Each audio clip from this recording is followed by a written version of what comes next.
Bismillahirrahmanirrahim. Assalamualaikum warahmatullahi wabarakatuh. Innal hamdalillah nahmaduhu wa nasta'inuhu wa nastaghfiruh wa na'udzu billahi min shururi anfusina wa min sayyiati a'malina.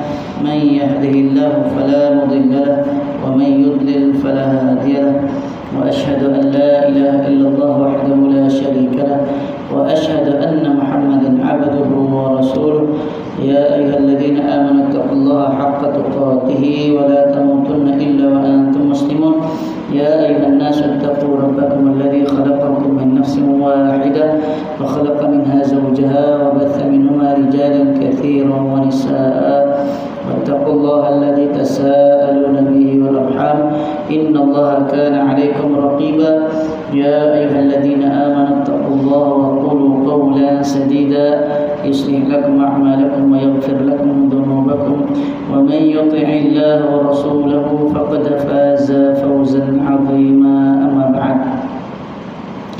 Alhamdulillah, bersyukur kita kepada Allah Subhanahu wa taala dapat kita menunaikan salat waktu maghrib secara berjemaah. Seterusnya insyaallah kita akan menyambung bacaan dari kitab Al-Adhkar An-Nawawi serta Asy-Syama'il Muhammadiyah.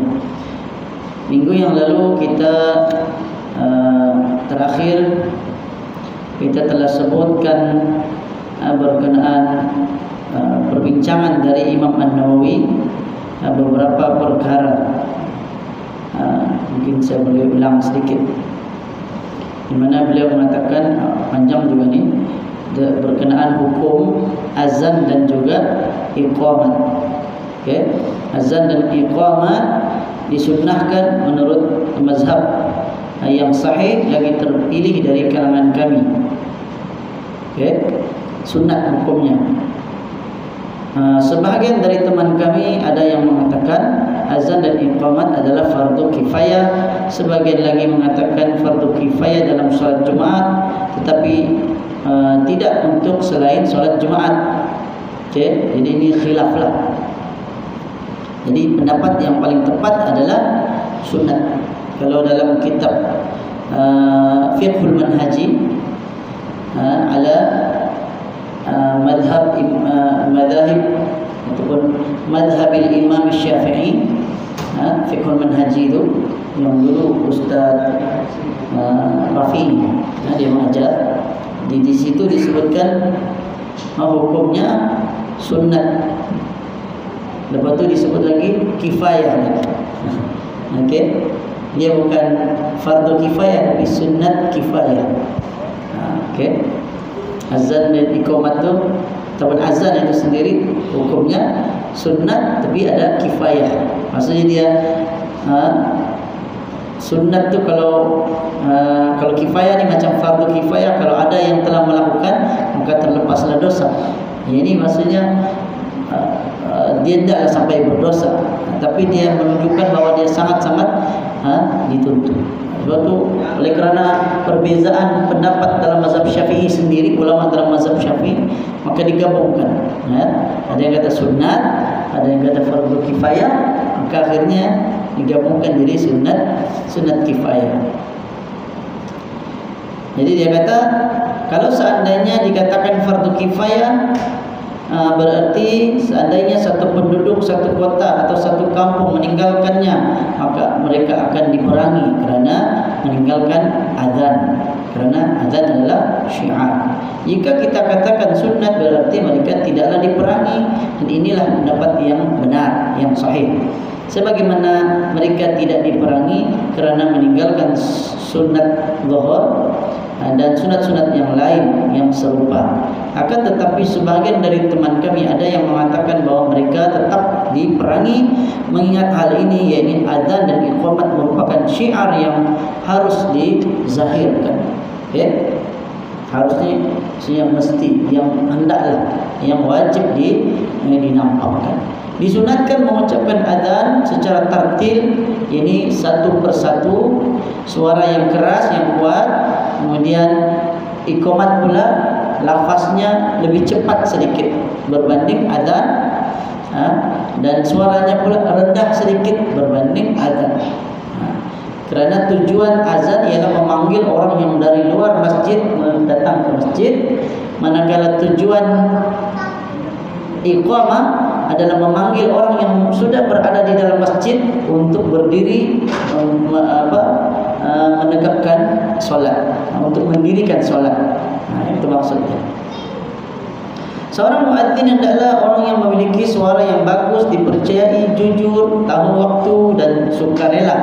Melakukan azan dan iqamat disunatkan sambil berdiri dalam keadaan suci dan berada di tempat yang tinggi seraya menghadap ke arah kiblat. Ini semua sunat. Kalau orang tu azan sekalipun tidak menghadap kiblat, maka azannya tetap sah. Ataupun dia duduk, azannya sah. Okey? Cuma tidak dapat pahala sunat tersebut.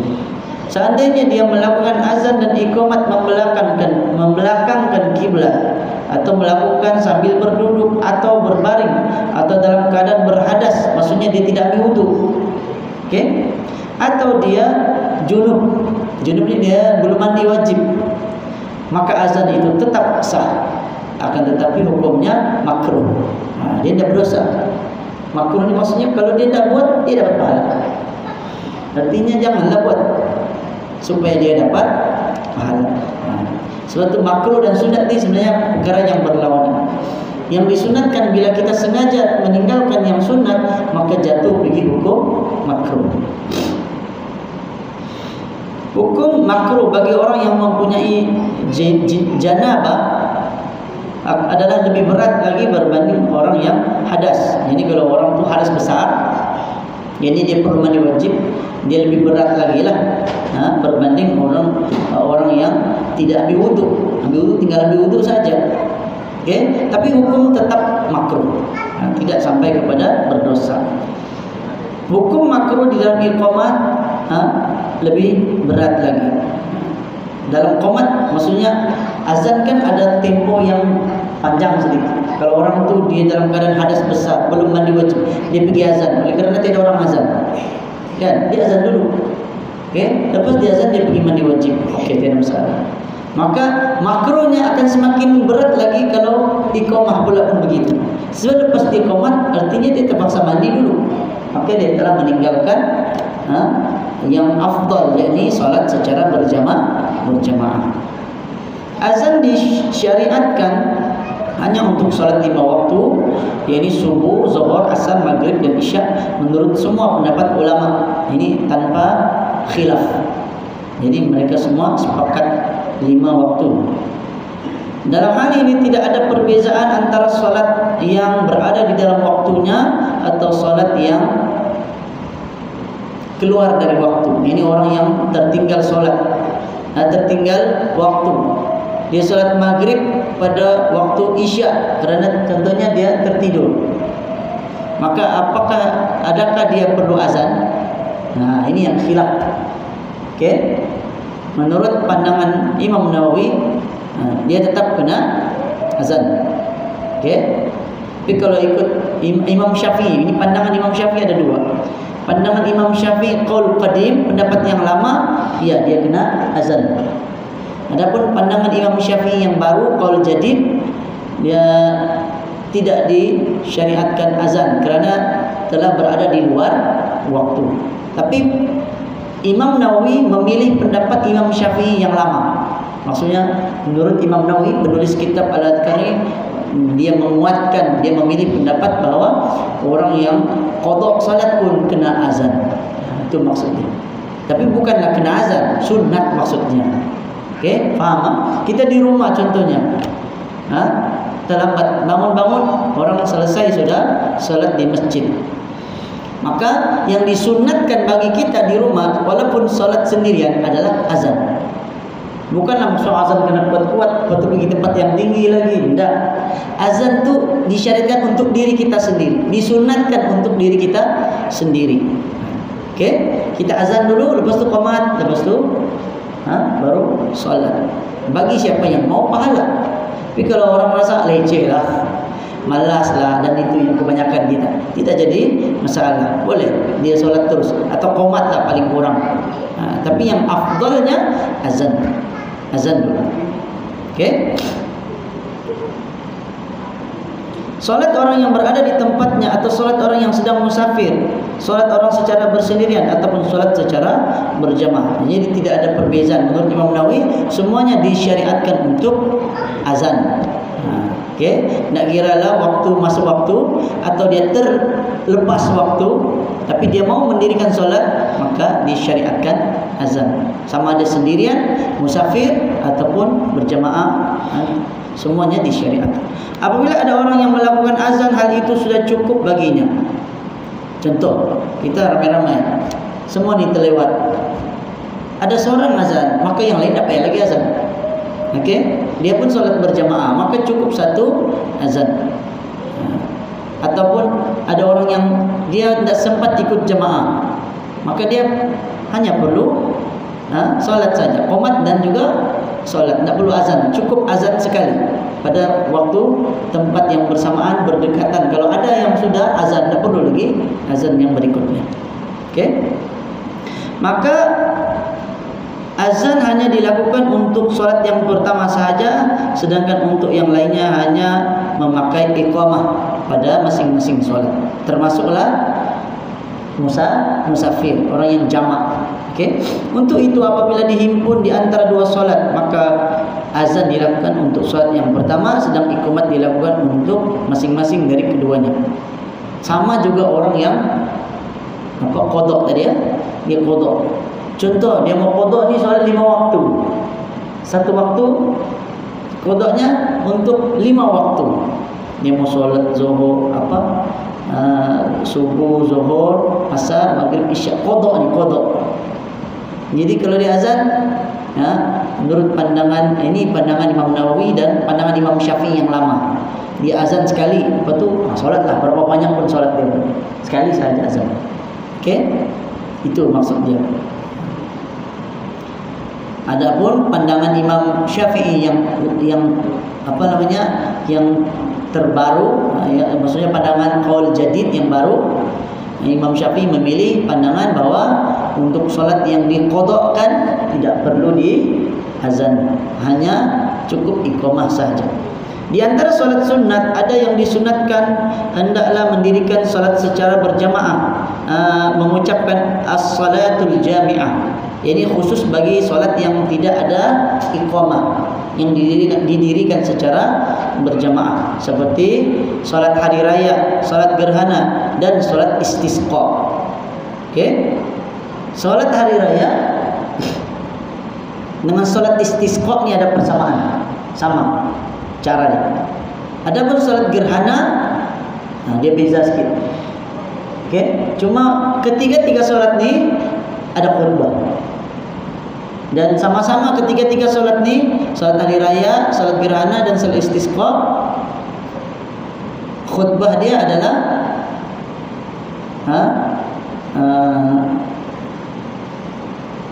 selepas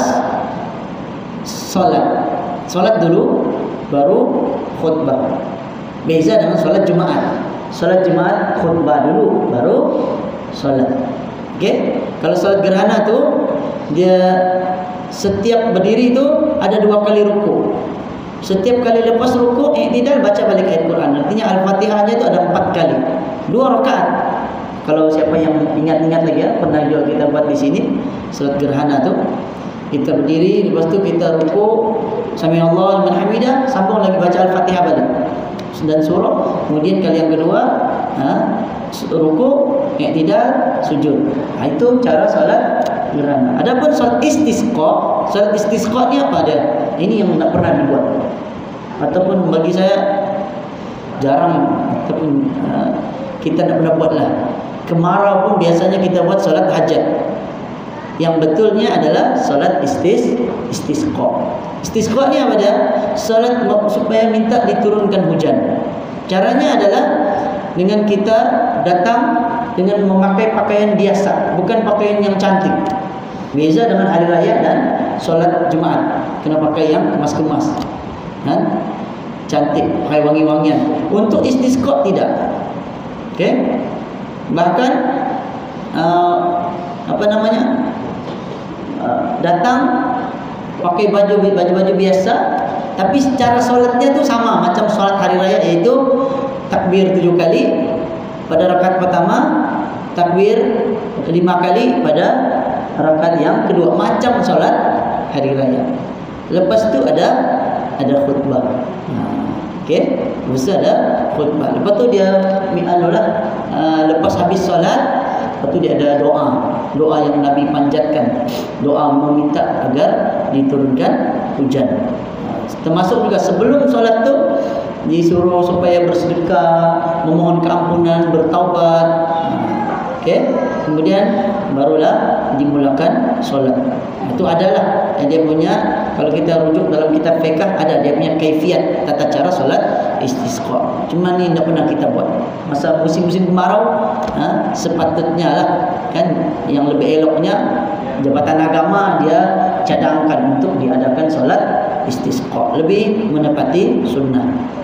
Sebahagian di antara solat sunat itu ada yang tidak disunatkan melakukan hal tersebut, seperti solat rawatib dan solat sunat mutlak.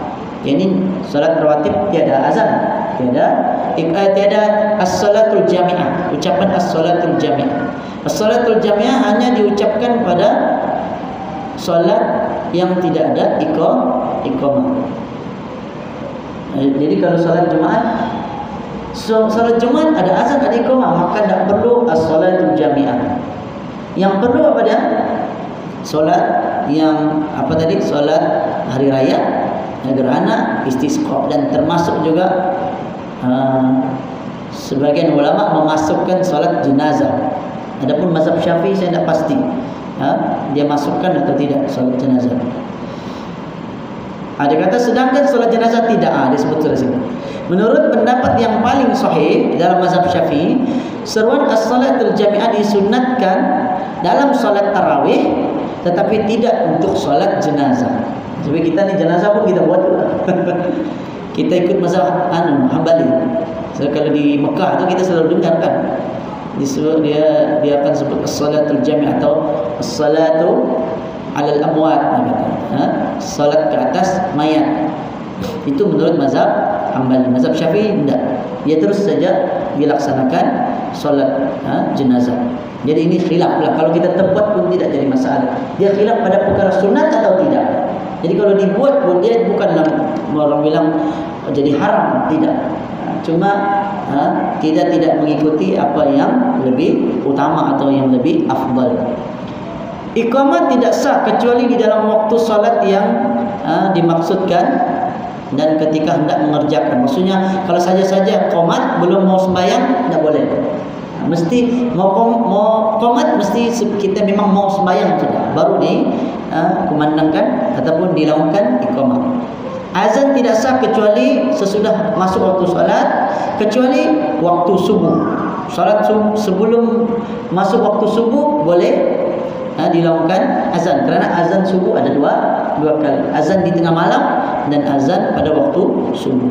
Dalam salat subuh diperbolehkan azan sebelum memasuki waktunya. Mengenai waktunya diperselisihkan. Menurut pendapat yang paling sahih, azan subuh dilakukan sesudah pertengahan malam, tengah malam. Ini pun saya ulang saja balik supaya kita ingat. Okay? Tapi ini khilaf. Sebagian ulama mazhab Syafi'i ada yang kata waktunya bukan tengah malam, mungkin sejam ataupun setengah jam sebelum masuk waktu subuh. Sebab azan sebelum waktu subuh ni adalah azan untuk memanggil orang untuk solat malam. Dia berdasarkan hadis riwayat dalam Al-Bukhari atau dalam riwayat Muslim, Nabi sallallahu alaihi wasallam menyatakan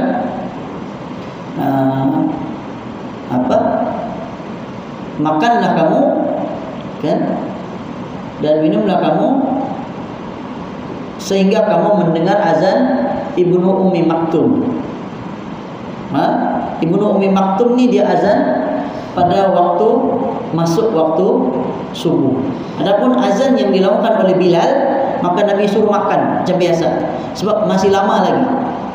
Bilal melakukan azan untuk memanggil orang solat malam. Adapun Ibnu Ummi Maktum dia melakukan azan ketika telah nampaknya fajar shadiq, ini telah masuk waktu subuh.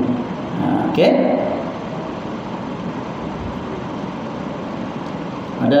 Kemudian daripada salat subuh ni sebenarnya para ulama ataupun dimulakan oleh Sayyidina Uthman. Beliau mengambil istinbat daripada perbuatan ataupun di zaman Nabi subuh dua kali ini, azan subuh 2 kali ini, maka dikerjakanlah azan salat Jumaat pun sebanyak 2 kali. Cuma ada khilaf. Kalau menurut mazhab Syafi'i, jumhur ataupun kebanyakan ulama dalam mazhab Syafi'i mengatakan tidak sah dilakukan azan Jumaat tu kecuali setelah masuk waktu zuhur. Jadi azan pertama dia pun setelah masuk waktu zuhur. Azan kedua pun setelah masuk waktu zuhur. Macam yang kita buatlah di kebanyakan tempat. Adapun sebahagian ulama mazhab Syafi'i ada yang mengatakan boleh dilakukan sebelum masuk waktu zuhur. Tapi yang lebih tepatnya setelah masuk waktu, itu lebih tepatlah.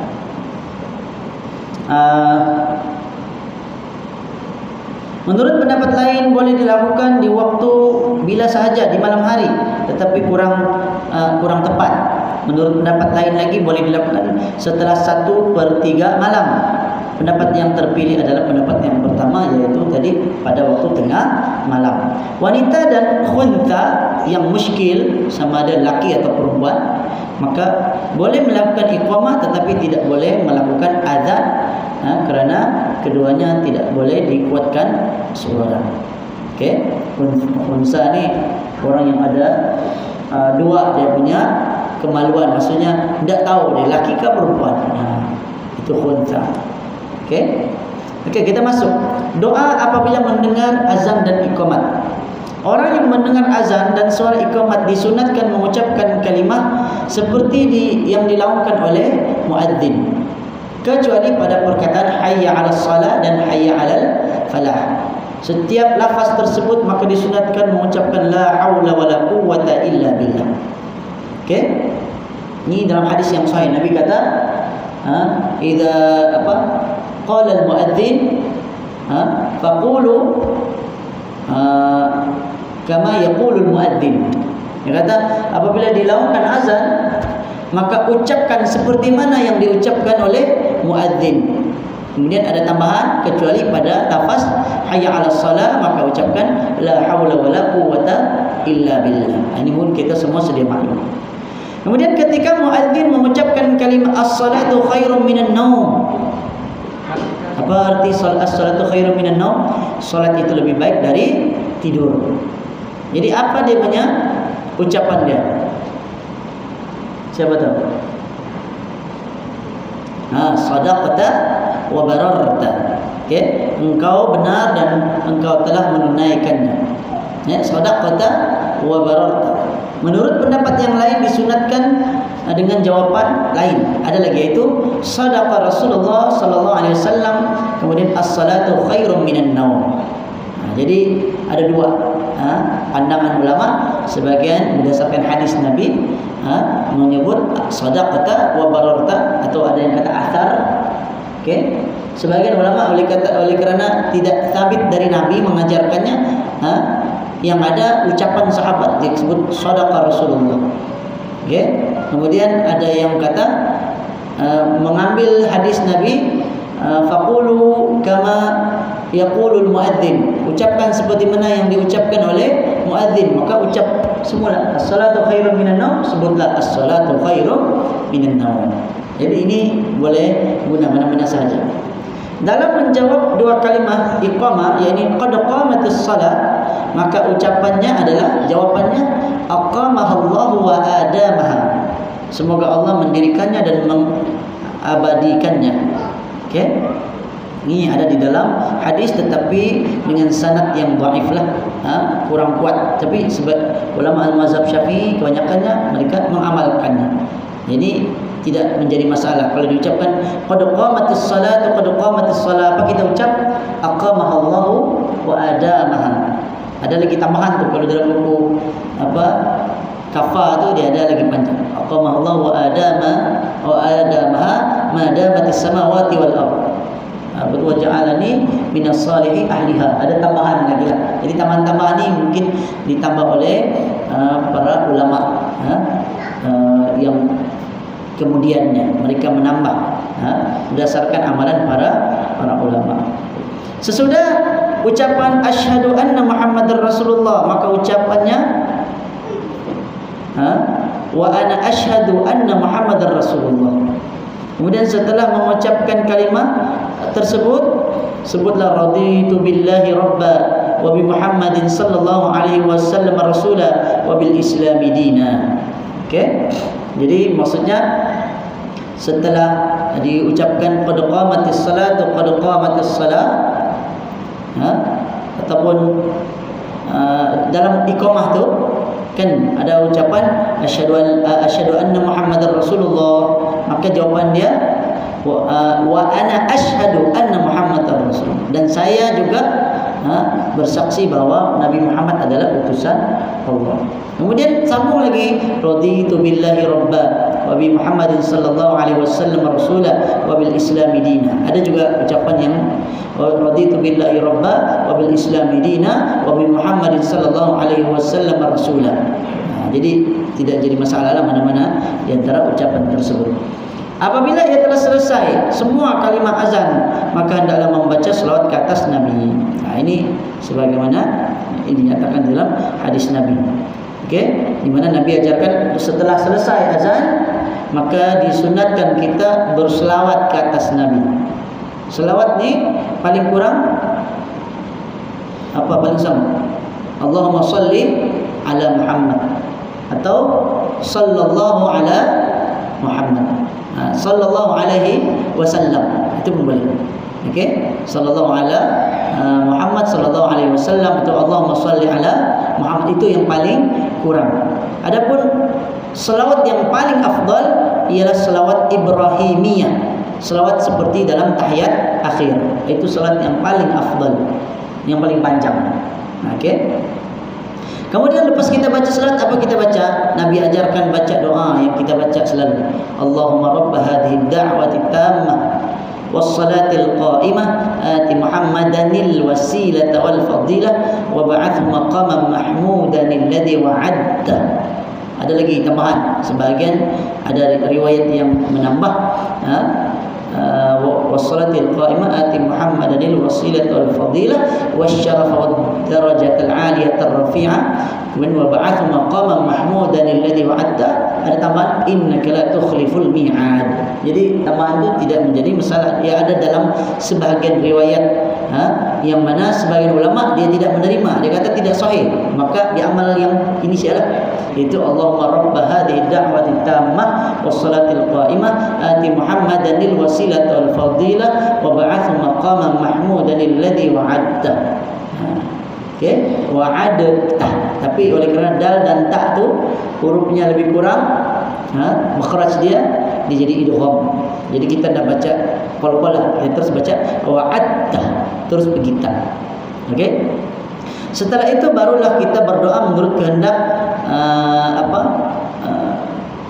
yang berikutan berkaitan dengan dunia ataupun akhirat. Maksudnya lepas kita habis baca doa tu, bacalah doa apa yang kita mahu. Kerana Nabi SAW mengatakan apa? Doa yang tidak, antara doa yang tidak ditolak adalah doa antara doa azan. Ini antara azan dan iqamah ada doa yang makbul. Lepas kita habis baca tadi, kita mau baca doa kita baca. Kerana itu antara doa azan ini adalah merupakan waktu yang dimakbulkan oleh Allah SWT permintaan kita. Okey. Kami meriwayatkan sebuah hadis melalui Abu Sa'id Al-Khudri menceritakan bahawa Rasulullah sallallahu alaihi wasallam bersabda, "Idza sami'tumun nida faqulu mithla ma yaqulu al-muadzin." Ini yang saya sebut tadi lah, hadis riwayat Bukhari dan Muslim. Apabila kamu mendengar suara azan, maka ucapkanlah seperti apa yang diucapkan oleh muadzin. Maksudnya Allahu Akbar, Allahu Akbar, maka kita ulang balik Allahu Akbar, Allahu Akbar. Sampailah habis, kecuali hayya 'alas salat dan hayya 'alal falah. Jawabannya Apa dia? La haula wala quwwata illa billah. Ada yang menambah illa billahil aliyul azim. Tidak jadi masalah sebab lafaz tu ada pada zikir lah. Cuma yang Nabi ajarkan la haula wala quwwata illa billah sampai situ. Itu yang paling pendek lah. Yang paling pendek kita boleh amalkan. Okey. Kemudian ini hadis Nabi yang sama dengan hadis tadi tapi ada sambungan. Yang disebut tadi Imam Nawawi sebut saja sunnah-sunnah dia, baru dia sebutkan dalil. Dalilnya adalah Nabi SAW bersabda, hadis dari Abdullah ibn Amr bin Al-As. Dia kata Nabi SAW bersabda, "Idza sami'tumul muadzin faqulu mithla ma yaqul, thumma sallu alayya fa innahu man shalla alayya salatan sallallahu alaihi biha 10, thumma salullaha liyal wasilah." Okey. Apabila kamu mendengar muazzin, maka ucapkan seperti apa yang diucapkan oleh muazzin. Kemudian berselawat ke atas Nabi. Hendaklah kamu berselawat ke atasku, kata Nabi. Hendaklah kamu berselawat alayya, ke atas Nabi, ke atasku. Fa innahu man shalla alayya salatan, kerana sesungguhnya siapa yang berselawat ke atasku satu kali selawat, sallallahu alaihi biha 10, maka Allah akan berselawat kepadanya 10 kali. Tsumma salullaha liyal wasilah, kemudian mintalah kepada Allah wasilah untuk Nabi, untukku, dia kata Nabi. Kemudian mintalah oleh kalian kepada Allah wasilah buatku, untukku, kata Nabi. Wasilah itu apa? Yang doa tadi. Allahumma rabb hadhihi da'wati tammah was-salatil qaimah ati Muhammadanil wasilah. Ada perkataan wasilah di situ. Okey? Wasilah Nabi apa dia? Wasilah Nabi ialah syafa'atul uzma, syafaat terbesar Nabi Muhammad, di mana Nabi Muhammad ada tempoh yang lama menunggu diadakan pembicaraan. Lalu manusia pun minta kepada para nabi, satu persatu nabi, agar dimulakan pembicaraan. Akhirnya sampai kepada Nabi Muhammad, baru Nabi Muhammad yang meminta kepada Allah agar dimulakan perhitungan hisab. Itu diantara maksud wasilah Nabi SAW. Fa innaha manzilatun fil jannah, kerana sesungguhnya wasilah itu merupakan suatu kedudukan di dalam syurga. La yanbaghi illa li'abdin min ibadillahi wa arju an akuna ana huwa faman sa'ala liyal wasila halat lahu syafa'ah. Dia kata yang tidak layak, kata Nabi tadi, sesungguhnya wasilah itu merupakan kedudukan di dalam syurga yang tidak layak kecuali hanya seorang hamba di antara hamba-hamba Allah, yakni Nabi saja yang boleh meminta supaya dimulakan pembicaraan di hari kiamat nanti. Siapa saja? Nabi Muhammad saja.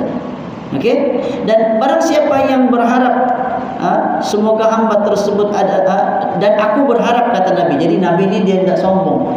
Nabi dia merendah diri, kata aku berharap bahwa orang tersebut, hamba tersebut adalah aku. Maksudnya yang mendapat wasilah, dan memang Nabi lah yang diberikan wasilah tersebut. Kemudian Nabi sebut faman sa'ala liyal wasilah, sesiapa yang memohon wasilah buatku, yakni dia baca doa tadi, Allahumma rabb hadhihi da'wati tammati was-salatil qa'imati Muhammadanil wasilatal fadilah wa ba'athu maqaman mahmudan alladhi wa'ata. Dia baca doa tu, kata Nabi, halat lahu syafa'ah, maka dia akan mendapatkan syafaat. Kita mau dapat syafaat, baca doa tu. Okey, dan sambil kita memahami lah. Kebanyakan ni kita baca doa Nabi dah faham kan. Dan Allahumma rabba, ya Allah Tuhan, rabba hadhihi da'wati tammah, yang Tuhan yang memiliki, rabba hadhihi da'wah, da'wah ni seruan, yang Tuhan yang memiliki ataupun yang kepunyaannya seruan tersebut, hadhihi da'wati tammah, seruan yang sempurna, wassalatil qa'imah, salat dan solat yang akan didirikan, ati Muhammadanin, diberikan kepada Nabi Muhammad itu wasilah, berikanlah kepada Nabi Muhammad itu wasilah, kedudukan yang terpuji, yang telah engkau janjikan, wa'atta, wa ba'ath maqam mahmudanil ladzi wa'atta, dan berikanlah, wa ba'athu maqam, berikanlah kedudukan maqam mahmuda, yang tinggi, yang terbaik, yang terpuji, wa'adta, yang telah engkau janjikan. Ada lagi tambahan, innaka la tukhliful mi'ad, sesungguhnya engkau tidak mengingkari janji. Hadis riwayat Muslim. Jadi siapa yang baca doa tu dapat syafaat. Okey, saya ingat cukup dulu sebab nanti kalau berulang-ulang ni akan boring pula. Saya akan masuk pembacaan kitab Syama'il Muhammadiyah sebab ada hadis lagi tentang muazzin ni masih sama.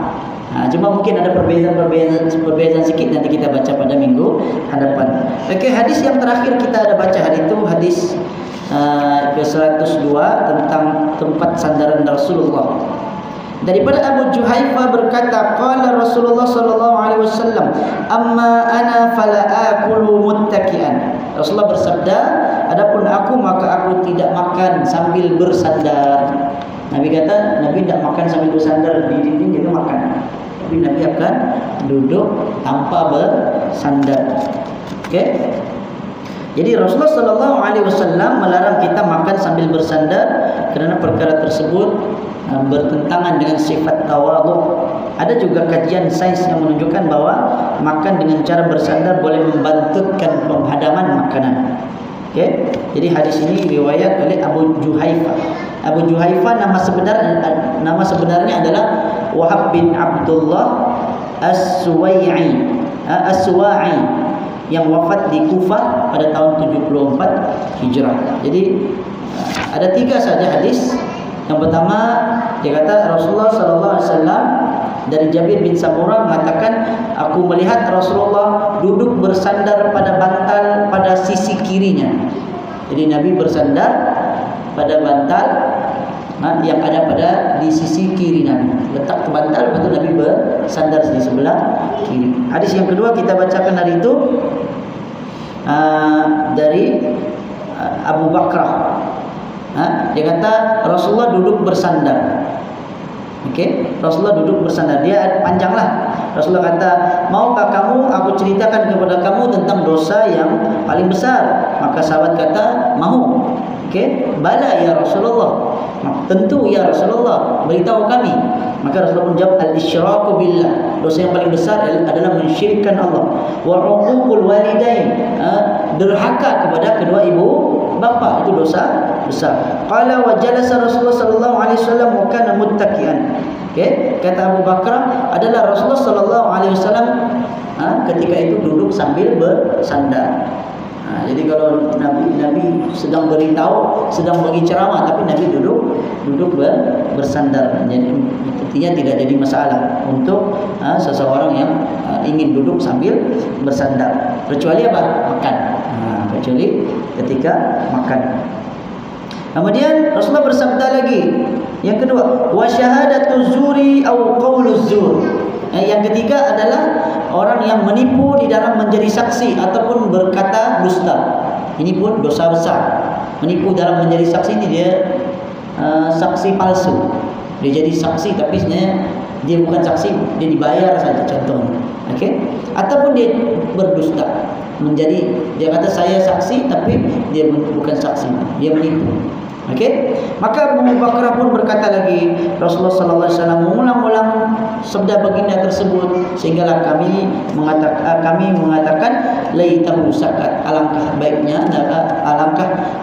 baiknya Nabi diam, ataupun semoga Nabi berhenti. Sakat ni diamlah, semoga Nabi diam, semoga Nabi tidak bercakap. Macam dia orang terasa bila diulang-ulang apa yang Nabi sebutkan, kerana Nabi sallallahu alaihi wasallam ketika mengatakan sesuatu kadang-kala ditujukan pada orang-orang tertentu.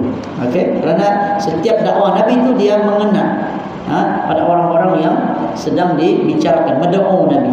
Orang yang dengar tu kadang Nabi sampaikan nasihat, pesanan yang betul-betul kena pada dia punya audiens dia. Beza dengan kita, kadang kita nasihat tak kena pun.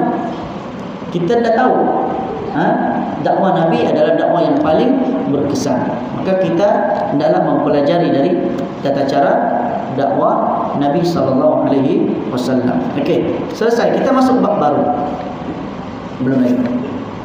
Okey, bab ma jaa fi ittikai Rasulullah sallallahu alaihi wasallam. Ini cara Rasulullah sallallahu alaihi wasallam dipapah. Dipapahnya diangkatlah. Okey. Jadi yang ini satu hadis saja kerana kitab ini ringkasan. Hadis yang ke-103 daripada Fadl bin Abbas berkata, "Dakhaltu ala Rasulillah sallallahu alaihi wasallam fi maradihi alladhi tuwfiya fihi wa ala ra'sihi 'isabatun safra." Fasallamtu alaihi faqala ya Fadl. Qultu labbaika ya Rasulullah. Qala ushdud bihadhihi al-'isabati ra'si. Qala fafa'altu thumma qa'ada fawada'a kaffahu ala mankibi thumma qama fadakhala fil masjid.